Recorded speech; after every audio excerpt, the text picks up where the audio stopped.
Hello friends, வீட்டுக்கு வீடு வாசப்படியில் இன்றைக்கி என்ன நடந்துச்சுன்னு பார்த்தோம்னா, நம்ம பல்லவி பக்கத்தில் வந்து கண்ணா வந்து படுத்திருக்காரு. 2 பேரும் அப்படியே முழிச்சு பார்த்தோன்னே 2 பேரும் ஐயோ கத்திடுறாங்க ஐயோ அப்படின்ட்டு.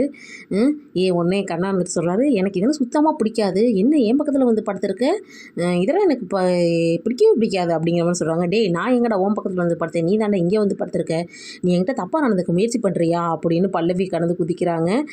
சீச்சி, நாம் எதுக்கு அப்படிலாம் நினைக்கிறேன் அப்படிங்கிற மாதிரி சொல்கிறாங்க. ஆமாம், நைட்டு நீ மேலே தானே படுத்திருந்தேன், நான் தானே கீழே படுத்திருந்தேன், நீ எதுக்குல இங்கே வந்து படுத்த அப்படிங்கிற மாதிரி. சரி சரி, ஏதோ தெரியாமல் நடந்துருச்சு, விடு விடு அப்படிங்கிற மாதிரி நினச்சிட்டு மனசில் நினச்சிக்கிறாங்க. ஐயோ, நம்ம நைட்டு எழுந்துச்சு நடந்து இங்கே வந்து படுத்துட்டோமே அப்படிங்கிற மாதிரி அவங்க நினச்சிட்டு இருக்காங்க. அடுத்து இங்கே வந்து எல்லாம் ஃபேமிலியோடு இங்கே சாப்பிட்டுட்டு இருக்கிறாங்க.